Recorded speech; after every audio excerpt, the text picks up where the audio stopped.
संतप्त मानस शांत हों, जिनके गुणों के गान में वे वर्धमान महान दिन विचरे हमारे ध्यान में। मंगलाचरण सरस्वती ज्ञान अधिकार का आचार्य अमृतचंद्र ने आत्मख्याति में जो लिखा उसका पाठ अपन ने कल किया था और एक बात कही थी कि जहाँ जहाँ भी मंगलाचरण आचार्य अमृतचंद्र करते हैं अधिकांशतः अध्याय के आरंभ में और अंत में भी, और मध्य मंगलाचरण बहुत कम पाए जाते हैं अमृतचंद्र के। लेकिन हम यदि नियमसार की टीका में पद्मपल मलधारी आपको देखें तो बीच बीच में भी बहुत मंगलाचरण उनके होते हैं। जब उनका मन डोलता है तब वे किसी भी भगवान की स्तुति करने लगते हैं। अधिकांश नेमिनाथ की होती है, क्योंकि वो नेमिनाथ के किसी चैत्यालय में बैठ के वो टीका लिख रहे थे और कुछ पद्म पर मलधारी देव थे ना, इसलिए पद्म पर भगवान की भी होती हैं।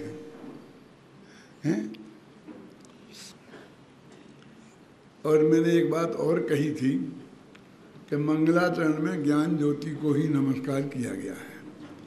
अब वो ज्ञान ज्योति सम्यक ज्ञान रूप है, केवल ज्ञान रूप है कि त्रिकाली ध्रुव आत्मा रूप है, इसका निर्णय करना बहुत कठिन है। फिर भी सभी लोगों ने अपने विवेक से जहाँ जैसा उनको लगा वैसा निर्णय किया है।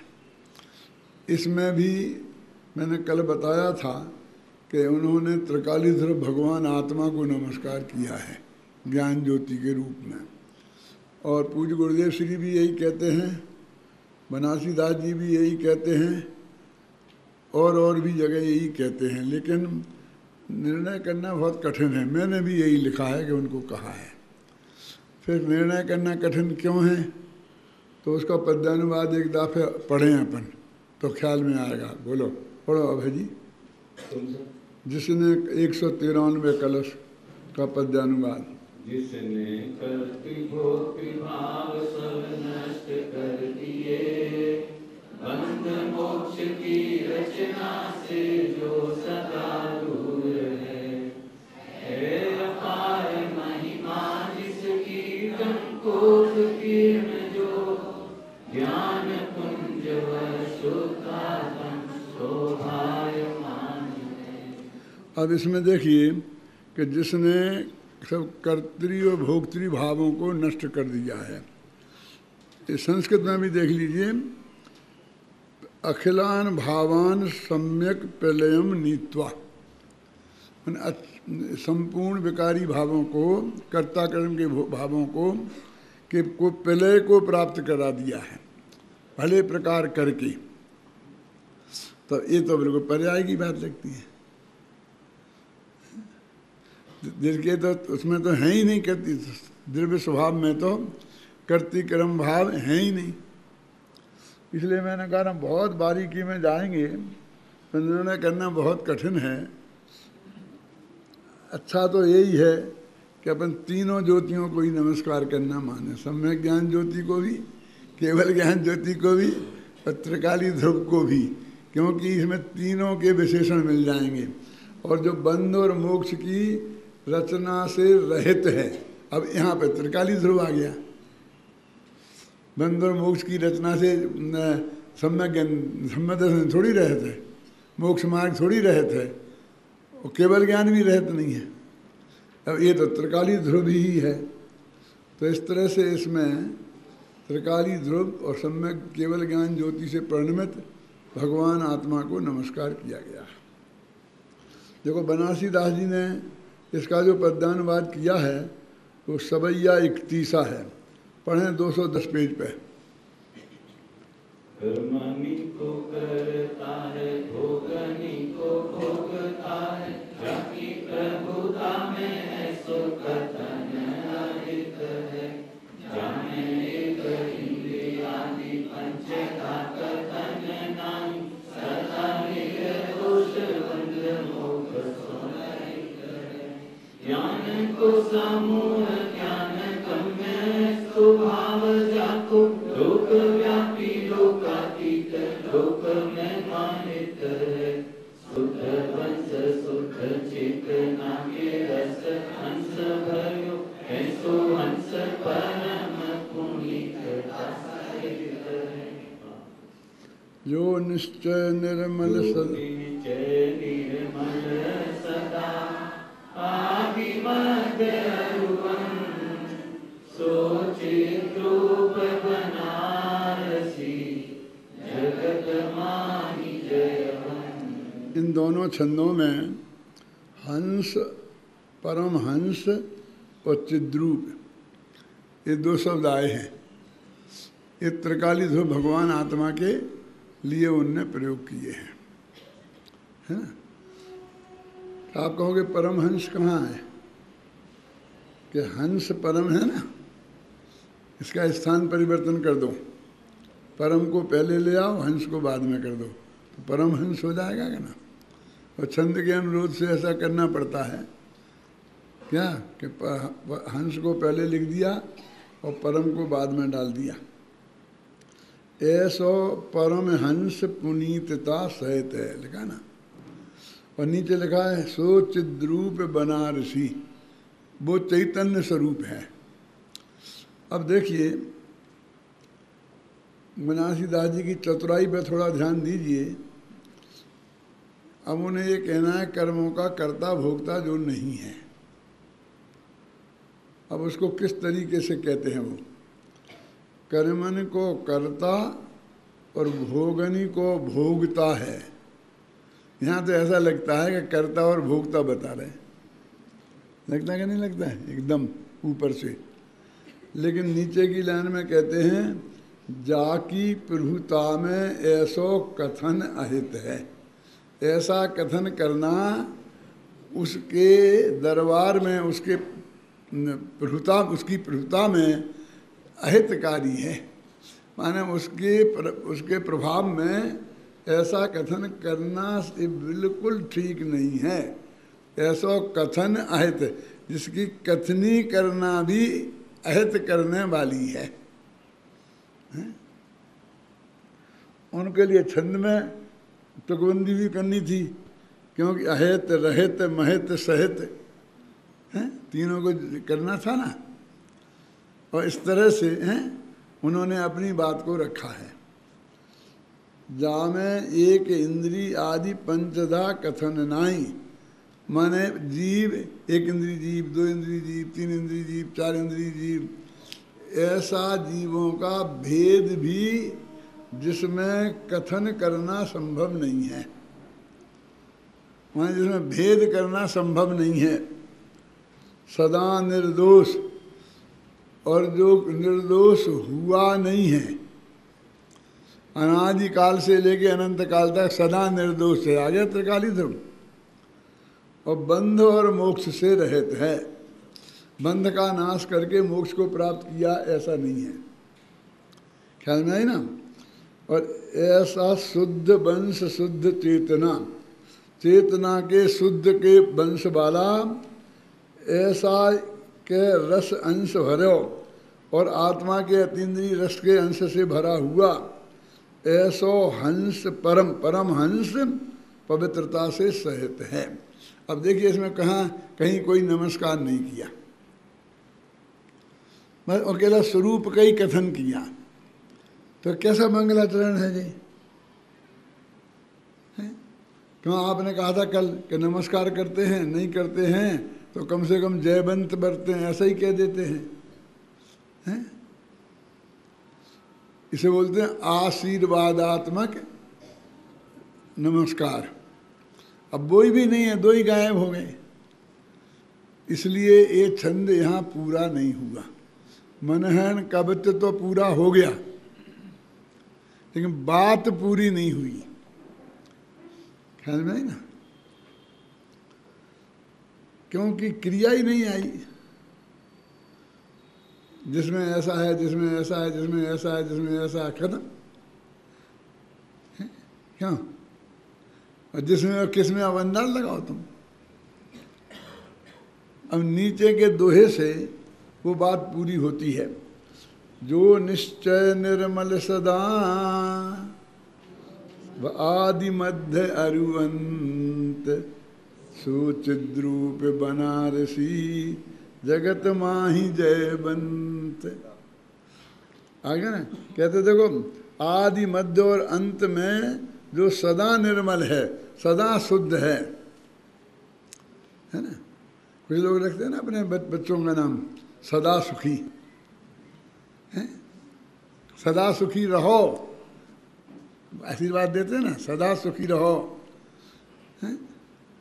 हमारे जयपुर में एक डॉक्टर का नाम भी है सदा सुखी। मैं तो कहता हूँ, आप उनसे कहता हूँ, हमारे परमात्मा का दोस्त है, आता रहता है अपने घर पे, पैर छूता है कि बेटा अब तुमसे क्या कहें, तुम तो सदा सुखी हो ही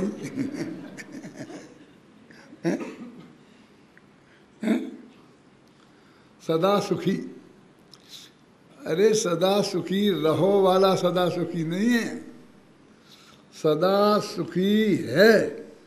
देखो जो निश्चय निर्मल सदा, सदा से आदि मध्य और अंत में जो निर्मल है, जो निर्मल हुआ नहीं है, जैसे निर्मल होना नहीं है। तो त्रिकाली ध्रुव की बात आ गई ना, यानी बनारसी दास जी ने खुल करके ये बात कही कि यहाँ पर त्रिकाली ध्रुव को की चर्चा हम कर रहे हैं। अच्छा, सो चिद्रूप बनारसी, कहते हम उसका नाम रखा उन्होंने चिद्रूप। बनारसी दास कहते वो चिद्रूप है। और अब जगत माही जयवंत, अब ये भी नहीं कहा कि जयवंत बरतो, क्या राजकुमार क्या कहा कि वो जयवंत बरतता है, वो जगत में जयवंत बरतता है। ये भी नमस्कार है। वो कहते ये स्मरण है ना उनका। स्मरण का अर्थ ये नहीं होता है कि हम नाम लेके पुकारें, स्मरण का अर्थ यही कुछ नहीं। हम जो तत्व की चर्चा कर रहे हैं ये जिनेंद्र भगवान का स्मरण है, ये जिनेंद्र भगवान की भक्ति है, ये जिनेंद्र भगवान की पूजा है। ऐसा नहीं है कि अखिल अभिनंदन जी भक्ति पूजा कराते हैं, हम भी करते हैं उनसे ज़्यादा। क्यों? कितने घंटे पढ़ते हो?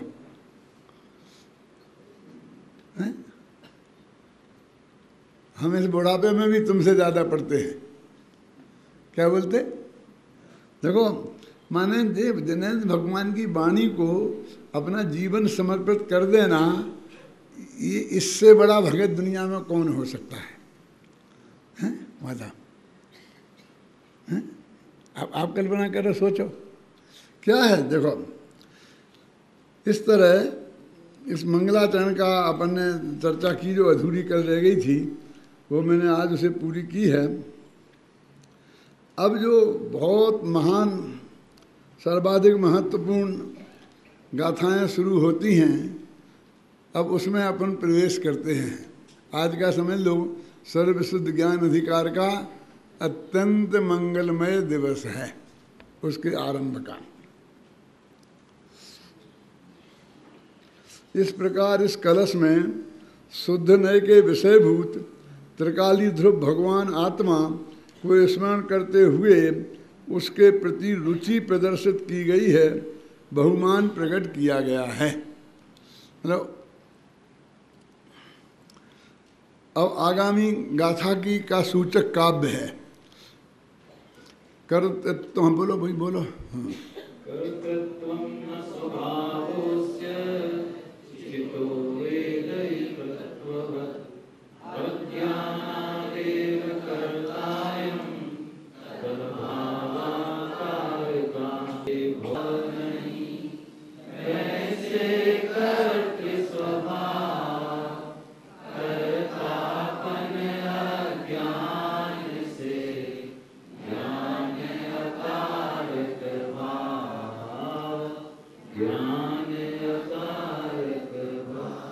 एक में भी एक विशेषता है कि यहाँ भोक्तृभाव को उदाहरण बनाया और कर्तृभाव को सिद्धांत बनाया, जबकि दोनों एक से ही है। आत्मा ना पर का करता है ना पर का भोगता है, क्यों? लेकिन यहाँ कहते हैं कर्तृत्व न स्वभावो से, अस्य अस्य माने इस भगवान आत्मा का कर्तृत्व स्वभाव नहीं है। क्या मतलब है कि पर को करे, पर को नहीं करे, निज को करे, पर को नहीं करे, विकार को करे, विकार को नहीं करे, निज को करे, निर्मल परिणति को करे। क्या क्यों क्या करना है हेमचंद जी? कहते किसकी बात कर रहे हो तुम? ये तो करे वाली बात ही सही नहीं है यहाँ। ना ये पर को करे, ना विकार को करे, न सम्यक दर्शन को करे, न बंध को करे, न मोक्ष को करे, कि क्या करे? अरे ये तो करता ही नहीं है, ये तो अकर्ता स्वभाव की बात चल रही है। देखो अभी तक कौन किसको करे और किसको नहीं करे इसमें ही डोलते थे, कर्ता कर्म अधिकार में। हेमचंद जी क्या कमलेश है कुछ मरम की बात का? नहीं। कर्तृत्व न स्वभाव से, इस अस्य आत्मा, इस आत्मा का करना ही स्वभाव नहीं है। और किसको करना किसको नहीं करना, क्यों? इस आत्मा का देना ही स्वभाव नहीं है, फिर किसको देना और किसको नहीं देना। आत्मा का भोगना ही स्वभाव नहीं है। अपने आनंद को तो भोगे ना, अतीन्द्रिय आनंद को धर्मेंद्र। क्या बात कर रहे हो तुम? ये उस आत्मा की बात नहीं है। ये तो भोगना ही जिसका स्वभाव नहीं है, जो भोगता ही नहीं है, ऐसे आत्मा की बात हम करने वाले हैं। देखो कर्तृत्व न स्वभावो अस्य, क्लियर है कि नहीं? मैंने इसका मैंने कोई अनर्थ तो नहीं किया, बल्कि बहुत स्पष्ट अर्थ किया ना, सरल सीधा साफ लिखा। करता करता है आत्मा ने कि कैसे नहीं है। अस्य चितो, इस चैतन्य आत्मा का, कि वेद यतृत्ववत, कि जैसे जे भोगता स्वभाव नहीं है ऐसे ही इसके कर्ता स्वभाव नहीं। अब जैसे उसको बना दिया उदाहरण और इसको बना दिया सिद्धांत, जबकि वो दोनों ही का कर्ता भोगता नहीं है। बात तो ऐसी है ना।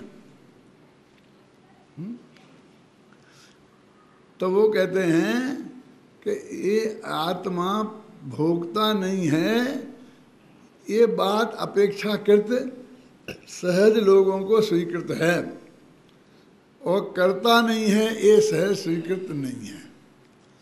देखो 3 प्रकार की चेतना होती है, कर्म चेतना, कर्म फल चेतना और ज्ञान चेतना। कर्म चेतना और कर्म फल चेतना दोनों को बोलते हैं अज्ञान चेतना। असेनी पंचेंद्री तक के सभी जीव कर्म फल चेतना की प्रधानता वाले होते हैं। क्या? बस जो भी उपलब्ध हुआ वो बस उसे भोगना, करने का भाग नहीं है। मुख्यता की बात है, समझे ना? जो भी जैसे पेड़ खड़ा है, अब क्या करें? गर्मी है तो गर्मी को भोगना, सर्दी है तो सर्दी को भोगना, बरसात होगी तो बरसात को भोगना, तुमने 2 पत्थर मारे तो पत्थरों को भोगना। उसके हाथ में उसके क्या है बोलो? माने भोगना ही भोगना है आसैनी पंचेंद्री तक। फिर सैनी पंचेंद्री में करना और भोगना दोनों शुरू होते हैं।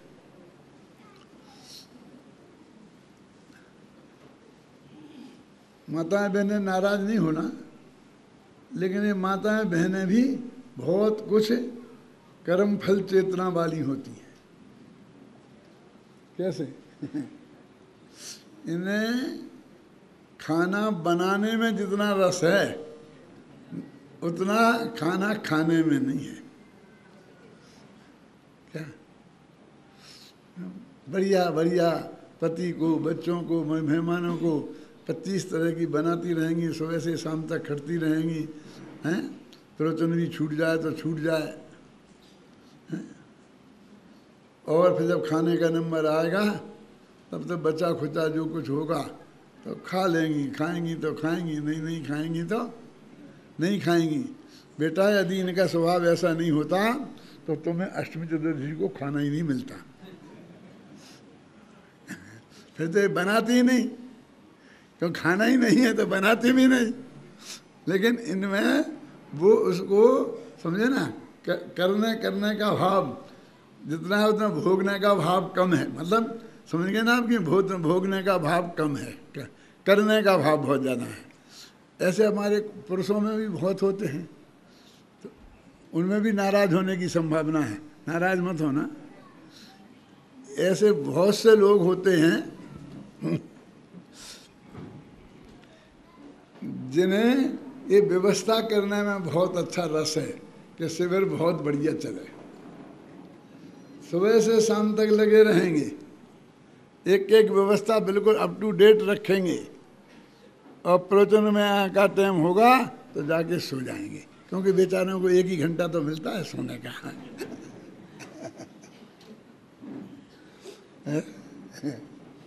ऐसे व्यवस्थापक नाम के प्राणी अधिकांश ऐसे होते हैं। सबकी बात नहीं करता हूँ।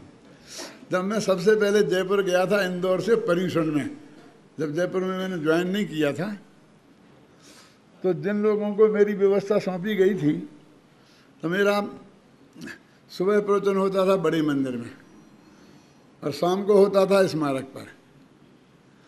तो जो व्यवस्थापक लोग, जब मेरा बड़े मंदिर में प्रवचन होता था तब स्मारक में रहते थे, जब स्मारक में होता था तो अपने घर चले जाते थे। हैं? उनका मैं दर्शन ही नहीं कर पाया 10 दिन में।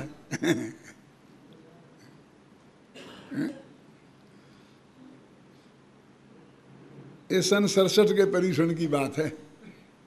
67 समझते हो? हाँ 67, देखो सब समझते हैं। इनने मुझे अंग्रेजी में समझा दिया।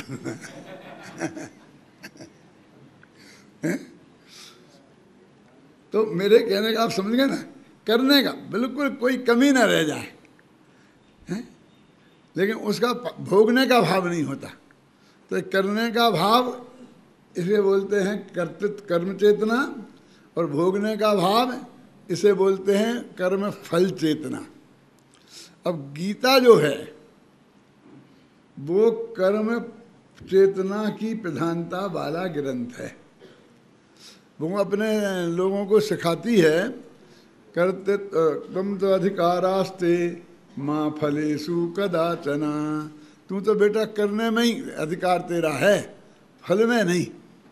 फल की परवाह मत कर, मैं जो जैसा समझूंगा दे दूंगा, भोग लेना। क्या भगवान का दिया हुआ मान के चुपचाप, भगवान जो करता है तो अच्छे के लिए ही करता है।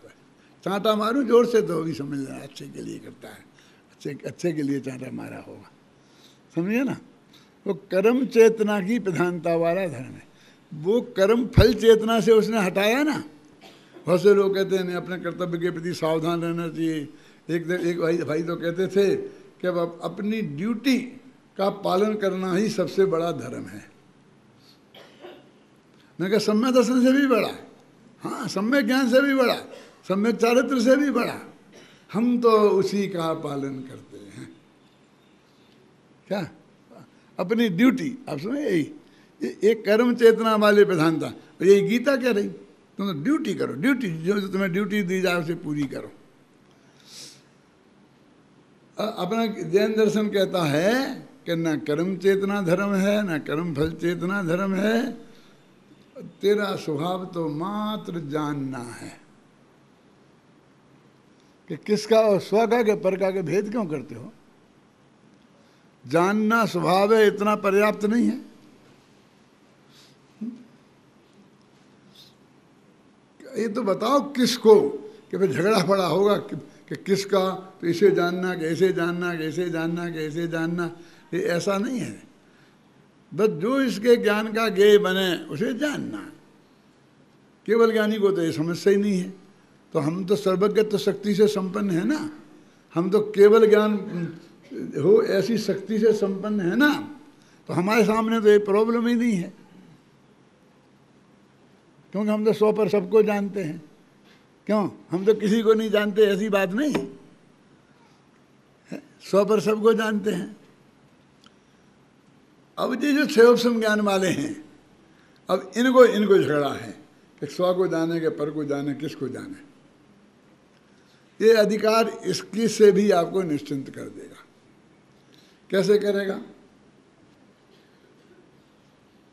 सोचो, ये तुम्हें बताएगा कि ज्ञान की जो पर्याय पैदा होती है वो पहले से ही किसको जाने ये नक्की करके पैदा होती है, नक्की होता है पहले से। और तेरे को क्या समस्या रही किसको जाने किसको नहीं जाने? फिर काय को भेद करता है, पर को नहीं जाने, स्व को जाने, स्व को नहीं जाने, पर को जाने। अरे तेरे हाथ में है क्या? वो पर्याय में पहले से ही नक्की है। और दूसरी वजह गजब की बात यह है कि वो पर्याय स्वपर प्रकाशक है, वो दोनों को ही जाने। जो तू झगड़ा खड़ा करना चाहता है वो खड़ा हो ही नहीं सकता। यहाँ कोई भी पर्याय एक को कभी जानती ही नहीं, चाहे निगोदिया की हो, वो स्व पर दोनों को ही जानती है। स्व में तो कोई चांस है नहीं किसको, और पर में ही है कि एक को जाने इसको नहीं जाने। सो वो नक्की है अनादिकाल से, नक्की करके। हाँ, कब नक्की हुई था ये? जब वो आयु कोई कर्म बांधते ना, अगले भव की आयु हम स्वर्ग में जाएंगे कि नरक में जाएंगे, ये कब नक्की होगा? क्या हो गया है? क्यों? अरे हो गया है कि नहीं है ये तो मैं नहीं बता सकता हूं कि हुआ है कि नहीं हुआ है, लेकिन है ये बता सकता हूं। एक एक समय की एक एक पर्याय का अनादिकाल से नक्की है। और परीक्षा मुख सूत्र में ये लिखा है, ये बच्चे हमारे यहाँ भर्ती जो हुए हैं ना, इनको ये पहली साल ही पढ़ा दिया जाएगा, 4-6 महीना के भीतर ही भीतर, आगम प्रमाण के साथ। क्यों? परीक्षा मुख सूत्र है ना, पहले महीने में ही पढ़ा दिया जाएगा आगम के आधार से, परीक्षा मुख सूत्र में। आप समझे ना? अब तेरे को माथे पे क्या है? और स्व पर का झगड़ा खत्म हो गया ना। स्व पर को जानना स्वभाव है। और प्रति समय की चाहे केवल ज्ञान रूप पर्याय हो, चाहे मति ज्ञान रूप पर्याय हो, श्रुत ज्ञान रूप पर्याय हो, वो सब स्वपर प्रकाशक ही होती हैं। क्यों नहीं पकड़ते हो गला? नहीं पकड़ सकते तुम? 5 साल तुमको वर्जिश कराई है, सिखाया है, क्यों नहीं पकड़ते हो? अब मैं बताता हूँ, अगली दफे पकड़ लेना। अवैध ज्ञान और मन पर ज्ञान का क्या करोगे? वे तो अकेले पर प्रकाशक हैं, वे तो अकेले पुद्गल को जानते हैं। क्यों? उसमें तुम स्व और पर दोनों को जानने वाला कैसे सिद्ध करोगे? हो सकता है ना ये प्रश्न हमारे शास्त्रीय विद्वानों को होना चाहिए कि नहीं होना चाहिए? और यदि आपको नहीं हुआ है तो क्यों नहीं हुआ है, मैं पूछता हूँ। वर्जिश नहीं की हमारे से पढ़ने के बाद तुमने, करते रहते तो होता प्रश्न। उत्तर क्या है बोलो कमलचंद जी, कमलेश जी? अब प्रश्न तो हो गया, उत्तर तो बताओ। अरे अवधि ज्ञान मन पर ज्ञान कोई पर्याय है ही नहीं। वो तो एक पर्याय जो क्षयोपम ज्ञान की पर्याय है, उसके 4 अंश हैं। मन ज्ञान, मति ज्ञान, श्रुत ज्ञान, अवधि ज्ञान और मन पर्याय ज्ञान। चारों ज्ञान जिनके एक साथ हो जाते हैं, उसे पर्याय तो एक ही होती है। वो एक समय की पर्याय में 4 प्रकार से पथ को जानने की योग्यता होती है। अब वो पर्याय सुपर प्रकाशक ही होती है। हैं? अब नहीं आया हो समझ में ना, तो मेरे से कुश्ती करने मत आना, हेमचंद जी के पास चले जाना। हाँ? समझ में आया? क्या है वस्तु का स्वरूप? कितना हाथ में रखा। करते तुम न स्वभावो से चितो वेदे तत्ववत् अज्ञानादैव कर्तायम् तदभावाद अकार का। अब ये पर्याय की बात है कि अज्ञान के कारण ये अपने को कर्ता मानता था और अज्ञान का अभाव हो गया तो ये अकारक हो गया, माने पर्याय में भी। स्वभाव से तो अकारक था ही और पर्याय में भी अकारक हो गया। देखो, जैसे भुक्ति स्वभाव नहीं वैसे कर्तृ स्वभाव।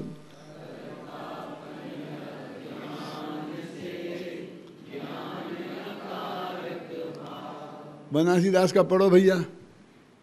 जीव कर्म करता नहीं ऐसे, रस भोगता स्वभाव न ऐसे, मिथ्यामति सो करता होई, गए अज्ञान करता सो। हो गई ना, स्पष्ट हो गया ना, बताने की जरूरत नहीं है ना कि जीव कर्म का कर्ता ऐसे, जीव कर्मों का कर्ता इस प्रकार है।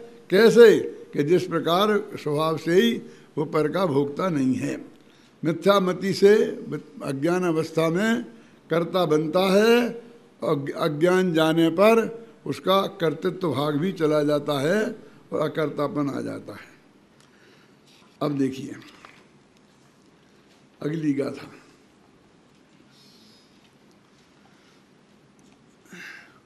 अब यहाँ एक झगड़ा खड़ा हो गया।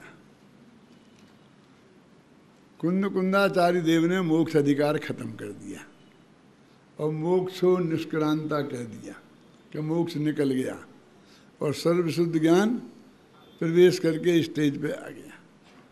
और जय सेनाचार्य कहते रुको रुको रुको, अभी जल्दी नहीं है, 320 गाथा तक ये मोक्ष अधिकार ही चलेगा। सुना सभी? अब 320वीं गाथा कौन से अधिकार में है?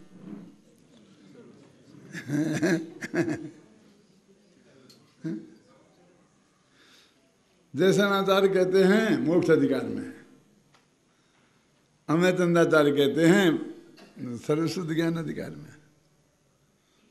दो आचार्यों में झगड़ा हो गया। अब झगड़ा भी कौन आचार्य थे? सोचो।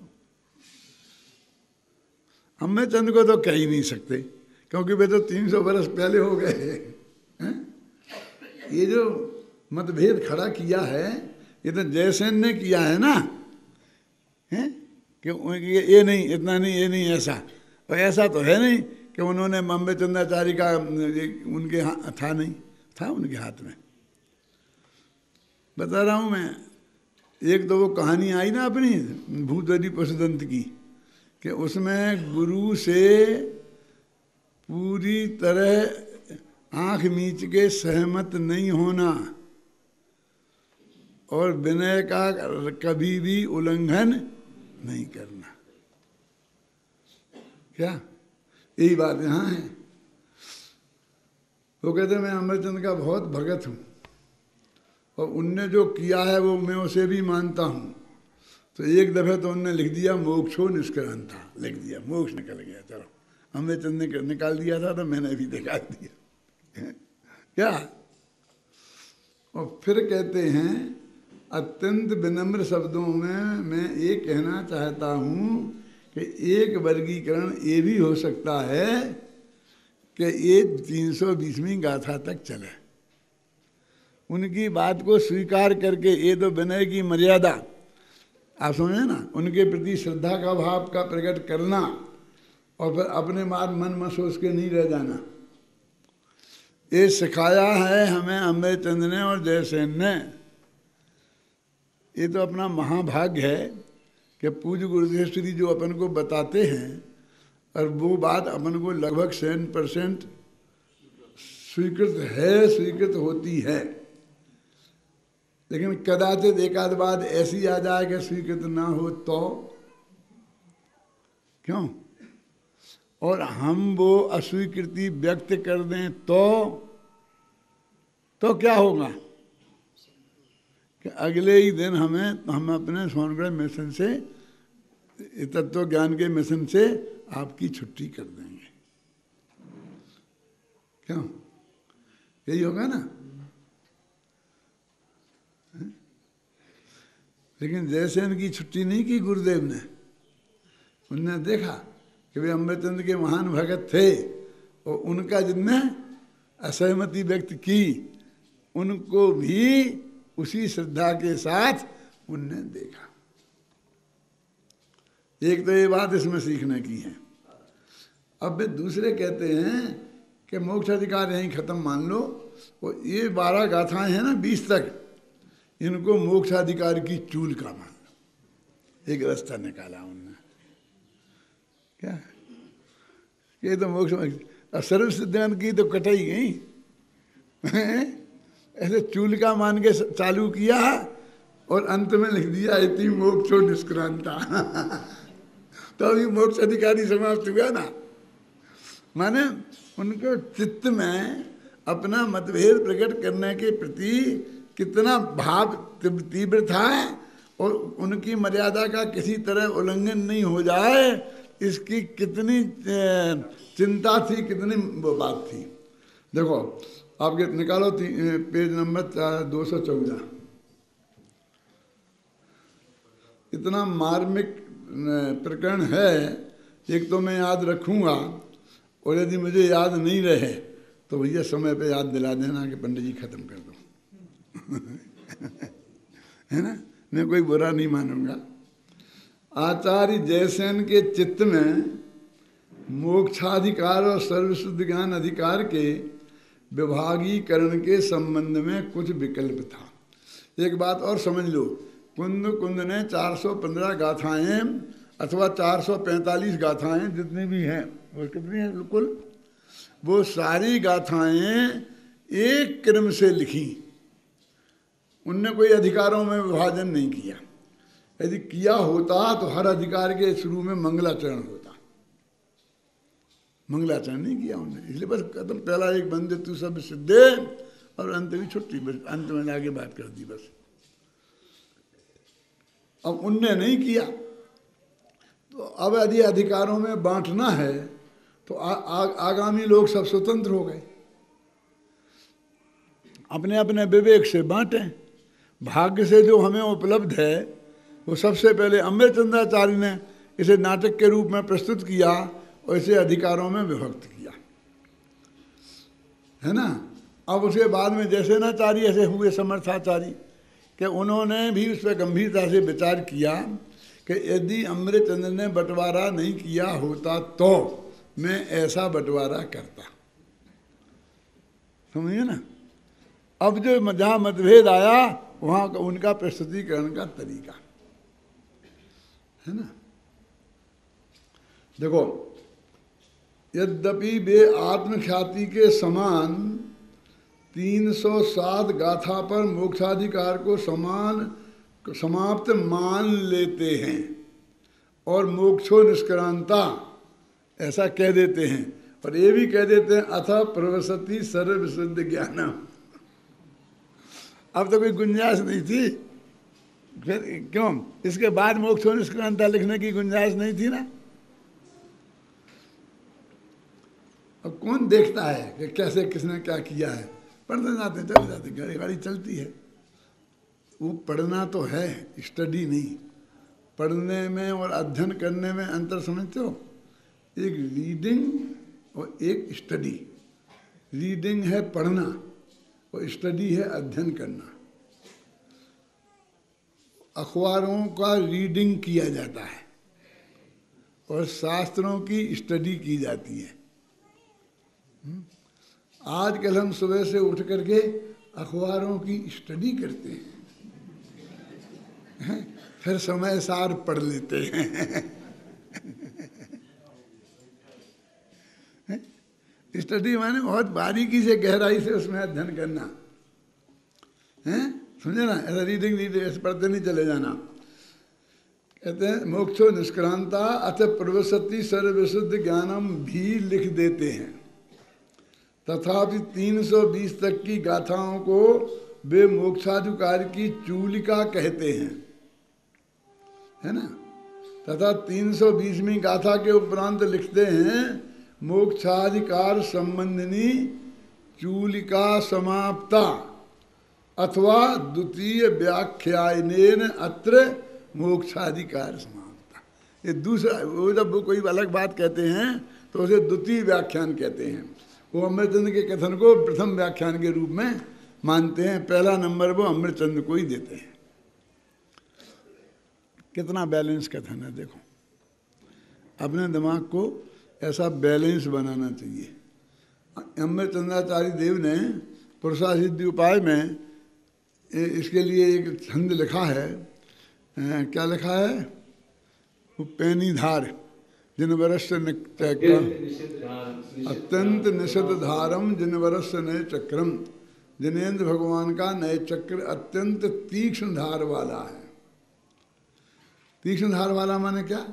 एक आध जगह तो ऐसे लिखा है तलवार की धार के समान। तो तलवार की धार के समान तीक्ष्ण, तो हम समझते हैं ऐसा कोई काट देते होंगे। काटने की बात नहीं है, बैलेंस बनाने की बात है। देखो ये इस समय सारी किताब है ना, अब इस पर ये रखनी है ऐसी, तो आसानी से रख दी ना मैंने, कोई दिक्कत तो नहीं हुई, गिरी नहीं। अब इस पर ऐसे रखो बेटा, मेरे बस की तो नहीं है, रखो, कोई नहीं रख सकते है ना, क्योंकि धार पतली होगी। अब और ऐसे और पतली धार हो तो और कठिन है ना, और तलवार की धार हो तो फिर इसको रखना बहुत कठिन है। असंभव तो नहीं है, रखा तो जा सकता है, क्योंकि इस पे जो रखा गया था जे, उसमें एक सिद्धांत काम करता था। कौन सा? कि दोनों तरफ बराबर बैलेंस रखो तो गारंटी से जे इसके सवारी गांठ लेगी, है ना। जो घोड़े की पीठ पर माल लादते थे ना, तो दोनों एक वो खुरजी बनाते थे, आधा माल इस तरफ रखते 50 किलो और 50 किलो इस तरह, तो 100 किलो माल उस पर लाद सकते हैं। लेकिन तुमने 45 किलो इस तरफ रखा और 55 किलो तो नहीं लाद सकते, फिर वो गिर जाएगा नीचे। बराबर रखना पड़ेगा ना, तो ही उसकी पीठ पे रुकेगा कि नहीं रुकेगा। अब तलवार तो दोनों तरफ यदि तुम बराबर रख दो उस वजन, तो गारंटी से वहां भी रुक जाएगा। और तुमको यदि उसका अंदाजा नहीं है तो छोड़ दो प्रयत्न।